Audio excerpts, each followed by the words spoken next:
ko lang kung paano ko umpisahan itong vlog ko.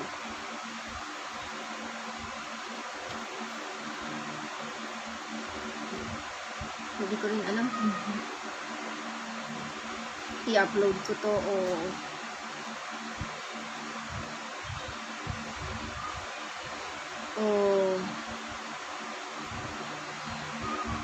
hindi. O hiya ako na lang ganito. Parang ano na lang, memory. Kaya lang kasi gusto kong mag-share. Gusto kong i-share yung na-experience namin today, itong araw na to. So, kung makikita nyo dun sa vlog, title ng vlog, and makita nyo yung introduction, yung kapatid ko na sumunod sa akin today is this morning, early morning, na disgrasya. Ano po siya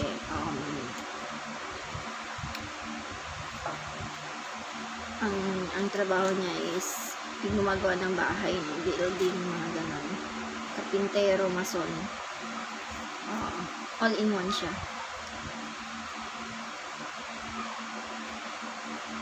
Napakasipag ng kapatid ko rin. Parang feeling ko, sa tingin ko hindi niya deserve yung nangyari.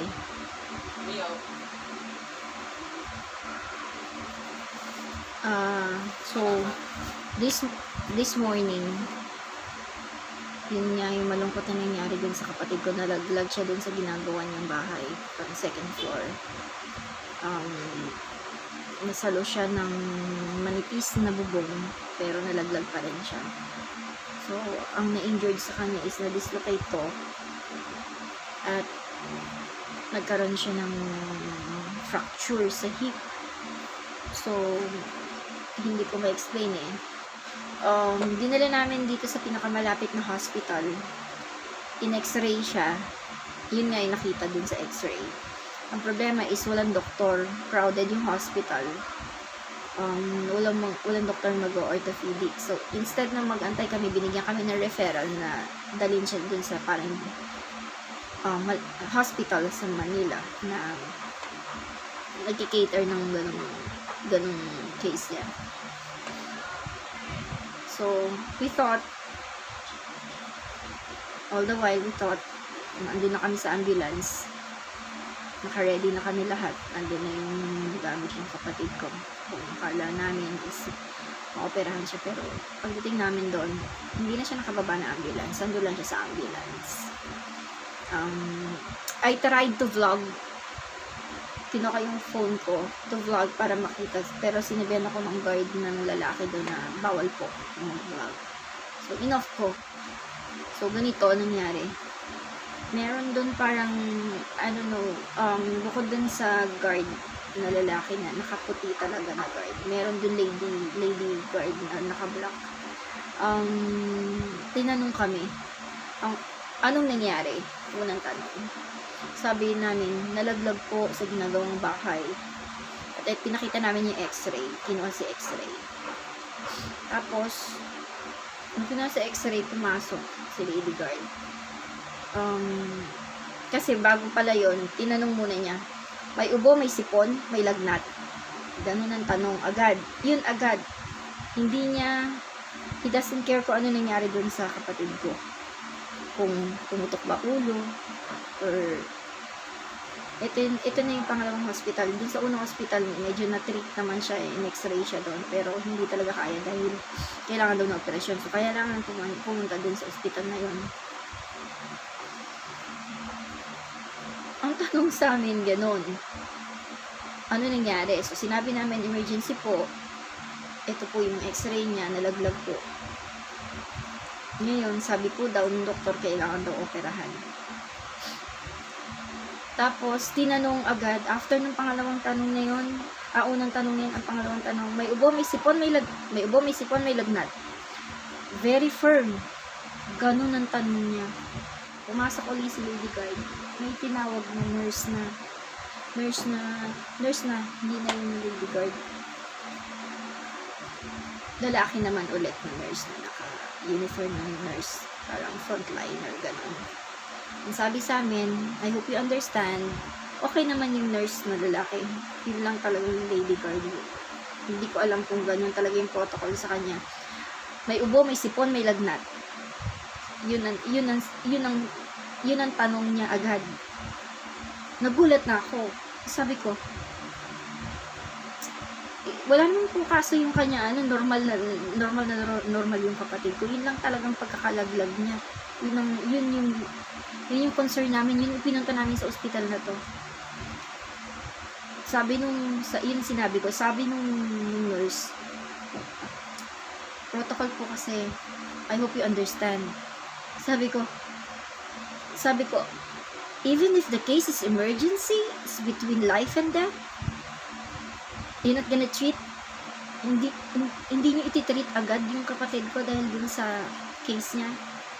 Opo. Sabi ng kapatid kong babae, bigyan niyo siya ng gamot para dun sa pain na nararamdaman niya dahil nga na-disgrasya. Ang sabi ng ospital, hindi po namin siya pwedeng gamutin kasi hindi po siya patient pa dito, hindi pa na-admit. Sabi ko, what? Ito ba talaga ang sistema ngayon na umiiral dito? Ibig sabihin, yung sistema ginagalawan natin ngayon, nakaka-confuse. Parang, hello, mabuti na lang po. Papasalamat ako sa Panginoon kasi mabuti na lang hindi nabago ang kapatid ko, hindi natusok ng bakal or ng duguduguan. Sobrang pa siya, sobrang conscious pa siya. So, yun. Sabi ko, paano yun? Naguluhan ako na paano yun?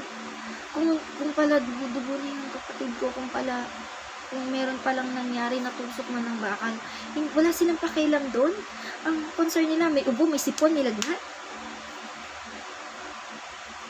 I don't know.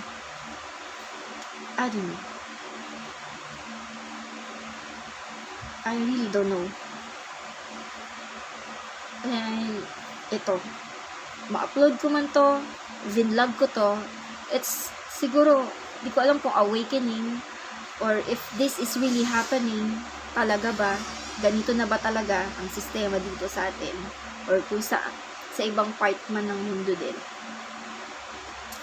So, or sa ibang part ng bansa, sa ibang bansa din.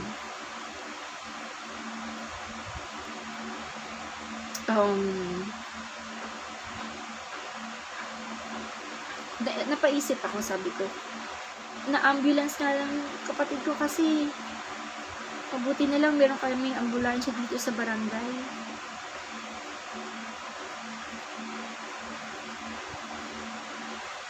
Yun iniisip ko, sabi ko, pag may sakit ka na emergency na you need to be brought to the hospital, pero meron kang ubo, sipon, hindi na kami magdadalawang isip na dalhin sa ospital. Dito lalaban na lang kami, sa bahay na lang talaga. Kasi inisip namin, kung hinayaan namin yung kapatid namin na kunin, sino magbabantay dun sa kanya? Wala naman COVID yun eh. Baka mapunta pa siya dun eh. Lalo pa siya mag-COVID, biro mo dadalhin siya dun sa lugar na i-isolate na kung saan meron nandun yung COVID cases. Nagpapasalamat pa rin ako sa ospital na yun. Binigyan kami ng chance na makaalis. I mean, we have the choice. Kung gusto namin maghanap, pero ang sabi sa amin, yun po yung protocol, pero kailangan po matreat yung kapatid mo. Yung kung ano man yung dapat itreat sa kanya. O yun na nga eh. That's why we're here. Andito kami. Dalawang ospital na yung pinuntahan namin. And yet, hindi niyo pa rin tatanggapin. Kailangan pa namin maghanap ng ospital na kung saan all-in-one meron po. Magkikater sa COVID, sabay ubo at sipon, at pati dun sa nabali niyang buto.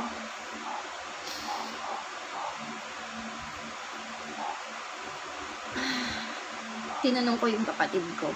Conscious naman yung kapatid ko. Malakas naman siya. Talaga lang masakit yung nabali niyang buto. Maghahanap tayo ng ospital? Dadaling na ka namin. ihahanap ka namin ng ospital kahit abutin tayo ng kinabukasan pa. Ayaw na niya. Hindi, uwi muna tayo ate. Sabi niya, uwi tayo. Meron naman silang kakilala pa na doktor. We'll see kung paano. Pero definitely, gagamutin yung bali niyang buto. So, yun yung pwede kong i-share sa inyo. Guys, kung ma-upload ko man to, hindi ko sinisisi ang gobyerno. Hindi ko sinisisi ang ospital. Yung sistema, hindi ko maintindihan. Wala kaming sinisisi. Actually, sabi namin nga, dito, yun talaga, ang nangyayari sa panahon ngayon. Wala kaming magawa. Wala kaming magawa. Actually, talaga. So, i-share ko to guys. Hindi ko alam kung anong magiging saloobin nyo. Mag-comment kayo. Gusto ko rin malaman.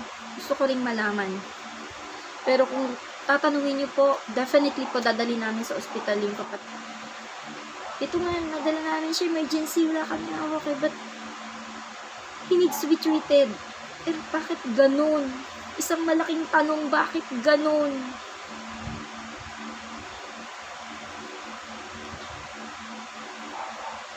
Yun na lang guys. Ang hirap dito sa dibdib isipin yung sistema nangyayari sa ngayon. Kaya, I'm sorry guys kung ganito yung content na vlog ko ngayon. I just want to share. Gusto ko rin kayong may matutunan. Sana may matutunan kayo dito sa vlog ko na to kung sakali mang ma-upload ko. Mag-comment lang po kayo. Kasi doon hugot din kami doon ng kung ano pa yung mga desisyon na susunod na mangyari. Kasi we'll see kung dito sa ospital na dadali namin sa kapatid ko, tingnan po natin kung anong mangyayari pa. But I'm praying to God. May rason ng Panginoon bakit nangyari to.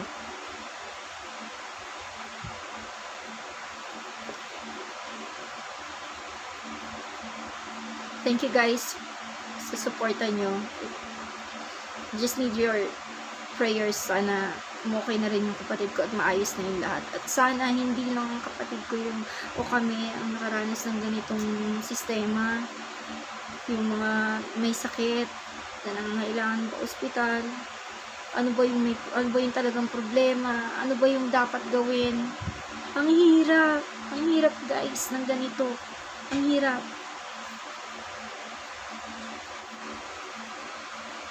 Itong panahon natin ng pandemya, napakahirap pag may mga sitwasyon na darating na hindi mo inaasahan. Sa panahon natin ngayon, guys, lahat tayo mag-ingat. Sobrang pag-iingat. Kailangan talaga natin ng iba yung pag-iingat. Alam mo yan, kapag yung na-ospital o merong malalang sakit or hindi malala pag na-ospital na kailangan natin ng pinansyal, tapos pandemya, okay lang sana yung pinansyal mahanapan yan pero yung sistema na nangyayari, yung katotohanan na nangyayari, yung katotohanan na gusto mong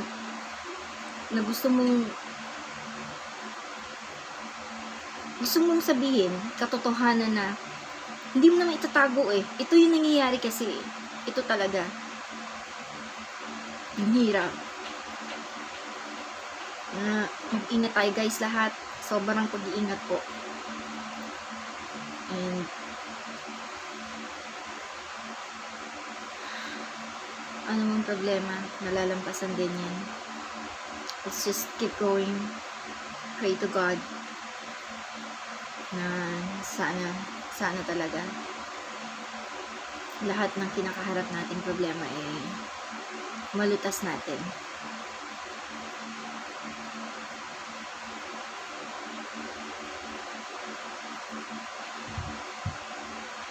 And, alam ko, yung problema na meron tayo,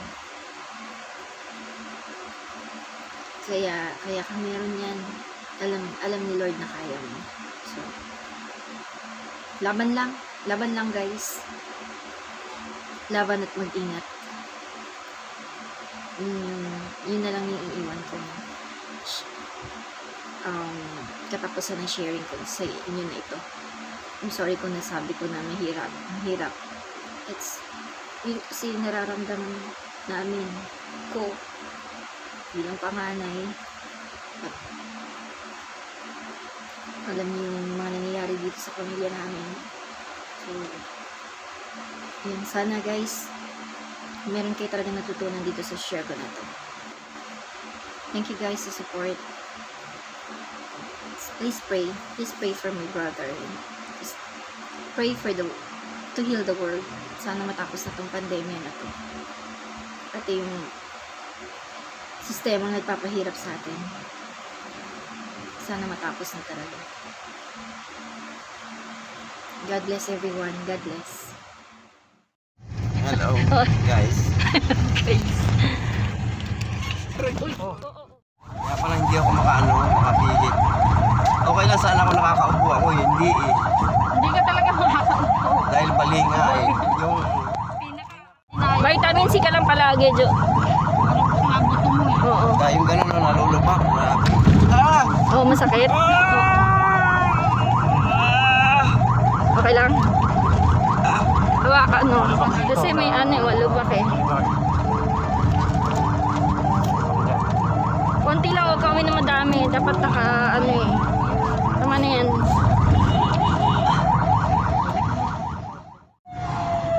Wala yung sakit. Ay, naku Lord.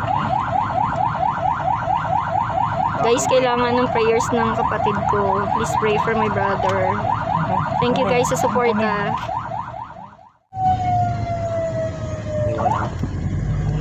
May topic. Ha? Quezon City na. Ito na. Ayun, sino tayo? Ayan na. Outpatient. There's a Pasok ko. place in your heart, and I know Lord. that it is love. Protect and guide us, Lord. Ano, tatanggalin? Mamaya, gidawin ka na naman. Hindi. Teka muna, alisin ko na.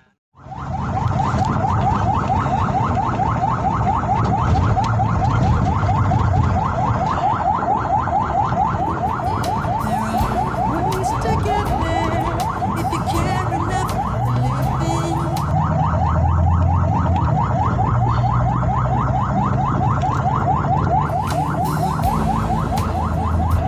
Make it a better place.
Eh, hindi ang paggawa dahil may pera ka tsaka ka lang makakagawa. Hindi, bawat isang sangkap, meron tayong gagawin. At may paggawa tayo. Lagyan na lang, dapat puli. na Mamaya, pagtuunan paano ng nila? pansin. Kaya once na Para siya nakakabit mismo yung tayo, gawa kagad tayo. Kailangan natin tayong lahat magkakatulong tayo.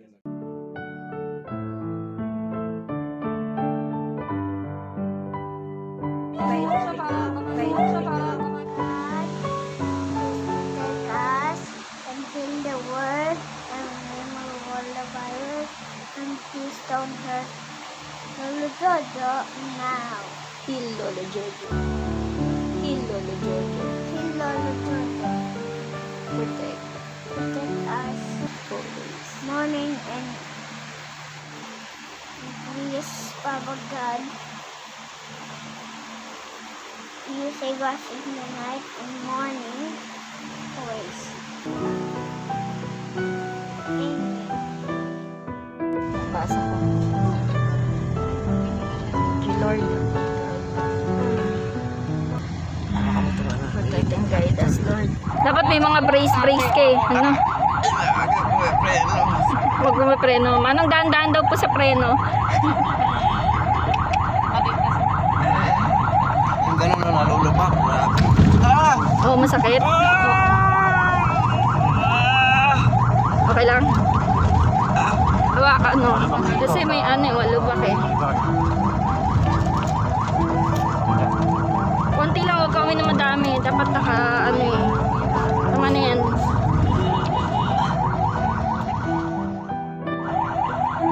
Guys, kailangan ng prayers ng kapatid ko. Please pray for my brother. Thank you guys sa support.